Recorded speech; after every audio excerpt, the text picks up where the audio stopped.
The rise and fall of the Viltrumite Empire serves as a powerful case study in how rigid ideology can undermine even the most dominant civilization.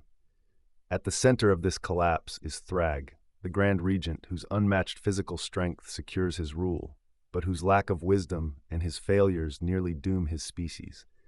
Among those failures, none is more consequential than his response to the scourge virus. Rather than pivoting immediately toward survival through repopulation, Thragg chose to preserve the illusion of Viltrumite supremacy. This decision, rooted in tradition and pride, ultimately reveals that Thragg became leader not because he was the most capable, but because he was the strongest. Before the scourge virus, Viltrumite society operated under a brutal but effective philosophy. Only the strongest deserved to live. This ideology, reinforced by the legacy of Argal, had produced a near-invincible race of conquerors. Do Viltrumites not respect strength? Thetis, you say Viltrumites respect strength. That is correct. We do. As our customs dictate, I now assume the throne as Grand Regent of Viltrum. Seek out the weakness that allowed this betrayal, and purge it. Through selective breeding, internal purges, and relentless expansion, the Viltrumites established themselves as the dominant force in the galaxy. Strength was not just valued, it was the foundation of their identity. In such a system, it made sense that leadership would fall to the most powerful warrior. However, the scourge virus shattered the assumptions that this system relied upon. In a matter of time, billions of Viltrumites were wiped out, leaving behind only a tiny fraction of their former population, estimated to be around 50 individuals at the start of the show's timeline. This was not a challenge that could be solved through strength alone.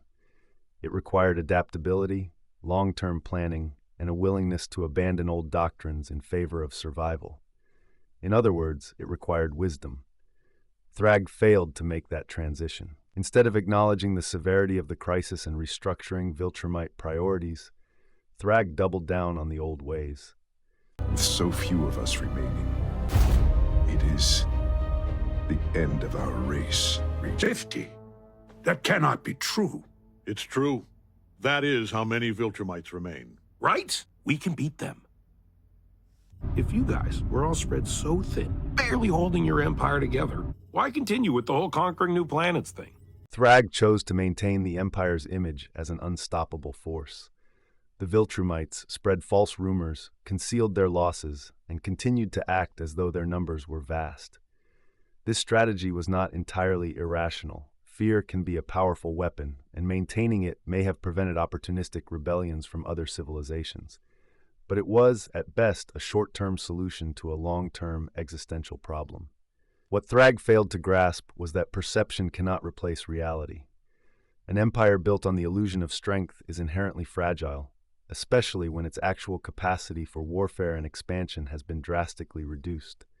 By focusing on appearances, Thragg neglected the one priority that truly mattered, ensuring the survival of the Viltrumite race. The most viable solution was obvious.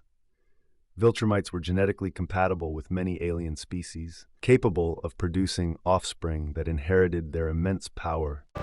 You are not one of us. The fact that Mark is almost as strong as me proves the human race is suitable for Viltrumite interbreeding. A coordinated, empire-wide effort to identify the most compatible species and aggressively pursue reproduction could have restored their numbers over time. Given that the scourge virus occurred centuries before Mark Grayson was even born, there was ample opportunity to rebuild. Even modest population growth, compounded over hundreds of years, could have resulted in thousands or even millions of Viltrumites by the time of the Coalition War. But Thragg did not pursue this path with urgency. Instead, repopulation remained a secondary concern, overshadowed by the need to maintain dominance and honor Argal's legacy. This reveals a key limitation in Thragg's character. He is not a visionary. He is a product of Viltrumite culture, bound by its traditions even when they become self-destructive.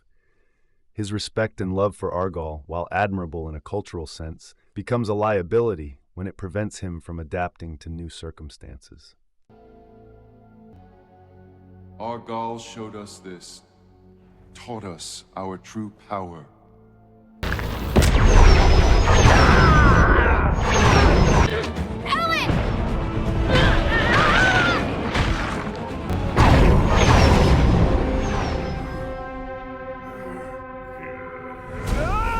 Thragg's rigidity towards change contrasts sharply with other characters who demonstrated greater flexibility.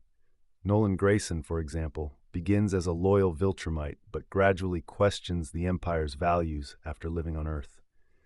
Thetis goes even further, actively working against Viltrumite ideology and ultimately creating the scourge virus itself. While Thetis's actions are extreme, they are driven by a recognition that the Viltrumite system is fundamentally flawed. Thragg, in contrast, never truly evolves. He adapts tactically but not philosophically. And because of this, the long-term consequences of Thragg's decision are devastating. By the time the Viltrumites begin seriously pursuing repopulation, embedding themselves and living on Earth, their numbers have dwindled to just a few dozen. Thragg himself admits that there are only 37 pure Viltrumites remaining. This is not the mark of a thriving empire. It is the brink of extinction. We have no home. This place is a tomb. Viltrum is not a tomb. I was the first to turn my back on our people's cruelty. There's barely 40 of us left, Thragg. There are 37 of us left. Barely a whisper of who we once were. The shift toward reproduction at this stage is no longer a strategic choice.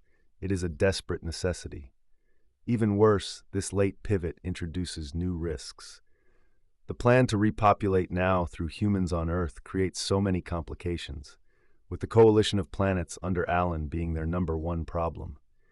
The very secrecy that once protected the Empire now works against it, as the small number of Viltrumites is common knowledge. With only 37 Viltrumites alive, it will take at least a decade before any children that will be born will have the potential to gain powers, like how Mark gained his powers in high school. This means that the Viltrumites will have to survive, surrounded by enemies for at least a decade, in order to teach the next generation. Thragg's eventual willingness to embrace repopulation only highlights the magnitude of his earlier mistake. Had he made this his primary focus immediately after the scourge virus, the Viltrumites would not be in such a dangerous position. As we use them to birth our salvation. The universe will never be safe until all Viltrumite life is ended. It's the scourge virus to finish what I started. Because of Thragg, the Viltrumites now need to hide among humans and rely on a fragile agreement with Mark for peace. They no longer have the numbers to assert dominance openly, or perhaps to redefine their role in the galaxy altogether. Thragg's failure is a failure of priorities. He chose to protect an idea, the image of Viltrumite invincibility, over the reality of Viltrumite survival. Thragg is a leader that has strength without the wisdom needed to lead, and that proved dangerous for his people. Thragg may be the strongest Viltrumite, but his rule demonstrates that strength alone cannot sustain an empire. It is done.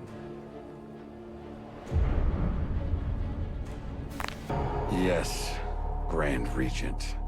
Lane. On your knees! Animal. I beg you, Grand Regent Thragg.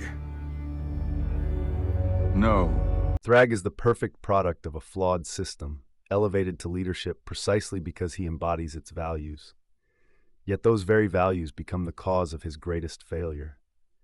By the time he recognizes the need to change, it is already too late to undo the damage. The Viltrumite Empire survives, if you can call it that, but only barely, and only by abandoning the very principles that Thragg spent centuries trying to uphold. His legacy, therefore, is not one of triumph, but of missed opportunity. A wiser leader would have seen the scourge virus for what it truly was, not just a catastrophe, but a turning point. Thragg saw it as a threat to be concealed, rather than a reality to be confronted.